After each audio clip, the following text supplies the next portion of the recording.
kelompok 1 akan mengidentifikasikan 18 partai politik peserta pemilu 2024. Namun sebelum itu, perkenalkan, saya Laudia Putri Moko Algo. Saya Alisa Minta Kemenangan. Saya Eka Wanda Sikome. Saya Filia Kading. Dan pada saat ini kami akan memaparkan materi kami. Partai Kebangkitan Bangsa atau disebut dengan Partai PKB. Partai ini berbasis massa, alasannya karena PKB didirikan oleh para ulama dan tokoh-tokoh Nahdlatul Ulama NU, salah satu organisasi Islam terbesar di Indonesia. Basis pendukung PKB banyak berasal dari kalangan santri di daerah pedesaan yang secara tradisional sangat loyal terhadap tokoh-tokoh agama NU. Hal ini membuat PKB menjadi partai berbasis massa Islam yang memiliki jaringan luas melalui pesantren-pesantren, organisasi keagamaan, dan komunitas NU di seluruh Indonesia. Selain itu, PKB memposisikan diri sebagai partai yang inklusif bagi seluruh rakyat, meskipun basis ideologinya kuat pada nilai-nilai Islam tradisional. Yang kedua, ada Partai Gerindra atau Partai Gerakan Indonesia Raya. Partai ini berbasis massa, alasannya karena Gerindra dikelompokkan sebagai partai massa karena fokus utamanya pada penggalangan dukungan dari berbagai lapisan masyarakat melalui kampanye yang besar-besaran dan pesan nasionalisme.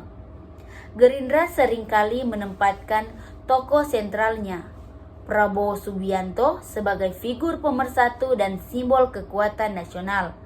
Program-program Gerindra yang populis seperti kemandirian pangan, pertahanan nasional yang kuat, dan kebijakan pro-rakyat menarik dukungan dari kelompok masyarakat yang lebih luas termasuk petani, pekerja, dan nasionalis. Yang ketiga ada Partai PDIP atau disebut dengan Partai Demokrasi Indonesia Perjuangan. Partai ini berbasis massa. Alasannya karena PDIP merupakan contoh klasik dari partai massa dengan ideologi nasionalis yang inklusif sebagai partai yang penerus ideologi Marxisme yang dipopulerkan oleh Soekarno.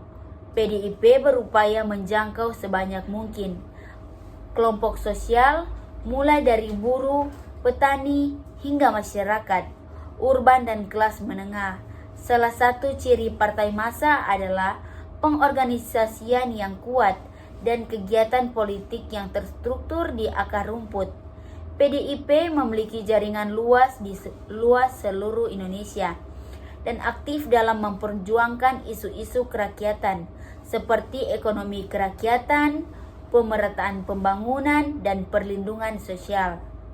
Hal ini membuat PDIP memiliki basis dukungan yang solid dan meluas, mencerminkan karakteristik partai massa.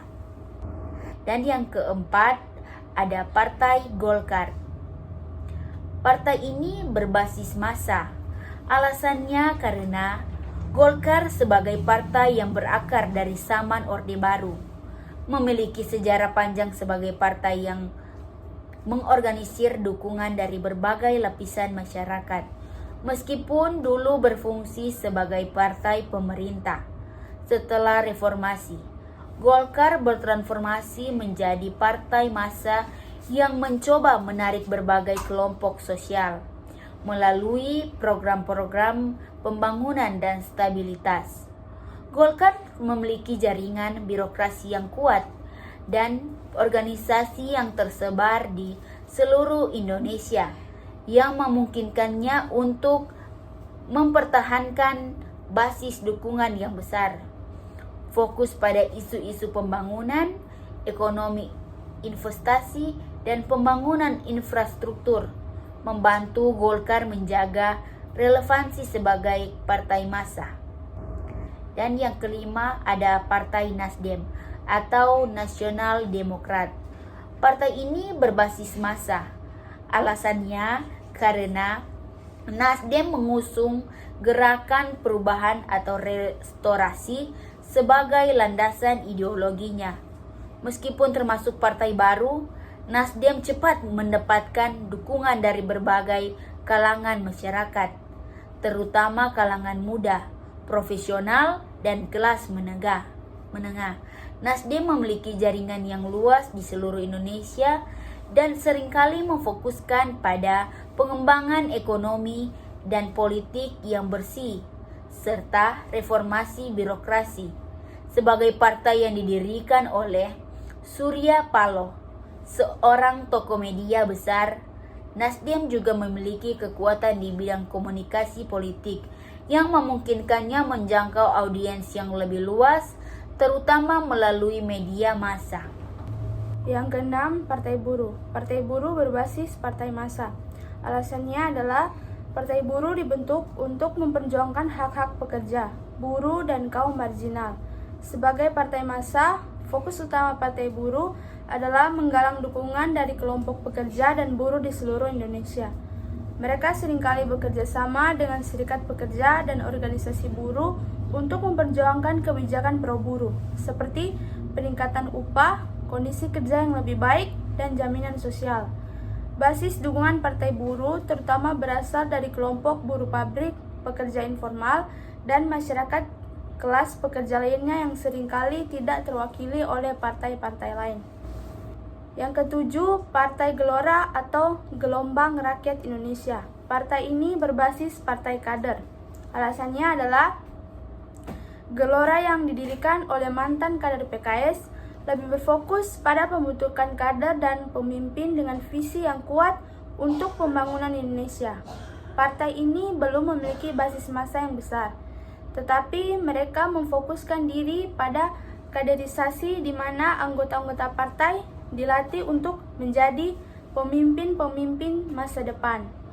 Fokus Gelora lebih kepada pengembangan kekuatan nasional dan pengaruh Indonesia di dunia internasional, sehingga partai ini lebih cocok diklasifikasikan sebagai partai kader yang mencoba menciptakan struktur dan ideologi yang kokoh sebelum memperluas basis massa. Yang kedelapan, Partai PKS atau Partai Keadilan Sejahtera. Partai ini berbasis partai kader.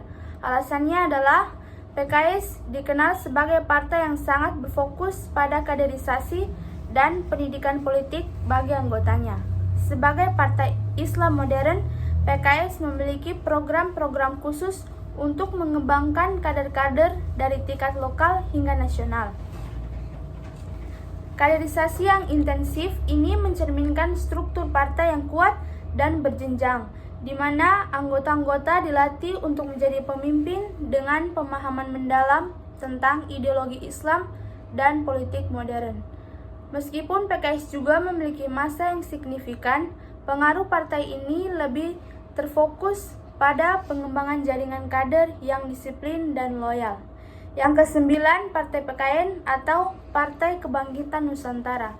Partai ini berbasis partai kader. Alasannya adalah sebagai partai baru, PKN berfokus pada pembentukan struktur internal dan penguatan kader-kader politiknya. Partai ini belum memiliki basis massa yang besar, tetapi mereka menekankan pentingnya pengembangan anggota-anggota partai yang memiliki kapasitas untuk menjadi pemimpin lokal dan nasional.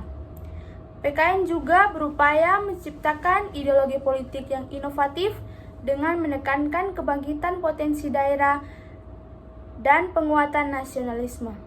Yang ke-10, Partai Garuda. Partai ini bersifat partai kader.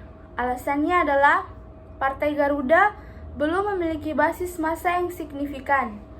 Partai ini berfokus pada pengembangan kader-kader muda dengan visi politik nasionalisme.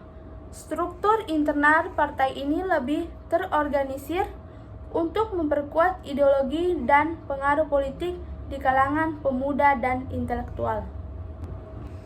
Yang ke-11 yaitu PAN atau Partai Amanat Nasional, partai yang berbasis massa. PAN mendapatkan dukungan dari kalangan Islam modernis, pengusaha, dan kelas menengah. Sebagai partai berbasis massa, PAN berfokus pada penggalangan dukungan yang luas dari kalangan modernis dan nasionalis. PAN juga memainkan peran penting dalam memperjuangkan reformasi politik dan ekonomi sejak masa reformasi. Yang ke-12, Partai PBB atau Partai Bulan Bintang. Partai yang berbasis kader. PBB adalah partai yang memiliki basis dukungan dari kalangan Islam konservatif. Partai ini lebih menekankan pada kaderisasi anggota dan pengembangan ideologi Islam daripada mobilisasi massa. PBB berfokus pada nilai-nilai Islam tradisional dan lebih banyak menarik simpati dari kelompok intelektual Muslim.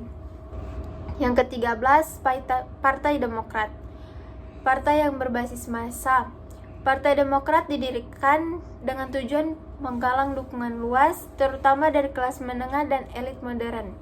Partai ini berfokus pada program-program ekonomi yang pro investasi dan kebijakan-kebijakan reformasi. Dukungan Demokrat berasal dari kalangan muda, profesional, dan pengusaha. Yang ke-14, Partai Solidaritas Indonesia. Partai yang berbasis kader. PSI didukung oleh kalangan muda dan kaum profesional di kota-kota besar. Fokus utamanya adalah pada isu-isu anti korupsi, pluralisme, dan politik bersih. Partai ini lebih berfokus pada pengkaderan elit muda dengan visi progresif dan reformis, menjadikannya partai kader modern. Yang ke-15, Partai Hanura. Partai ini berbasis massa. Alasannya, Hanura mencoba menarik simpati masyarakat luas melalui kampanye anti korupsi dan isu kesejahteraan rakyat. Basis dukungan Hanura cukup tersebar di kalangan masyarakat pedesaan dan kelas menengah. Yang ke-16, Partai Perindo. Berbasis partai massa. Alasan Perindo berfokus pada masyarakat kecil, terutama nelayan dan petani, dengan agenda meningkatkan kesejahteraan ekonomi mereka. Partai ini mengorganisir dukungan secara luas dari kalangan bawah dan menengah.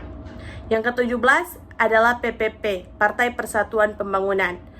Partai ini berbasis massa. Alasannya salah satu partai Islam terbesar di Indonesia dengan basis dukungan dari kalangan santri dan masyarakat muslim konservatif.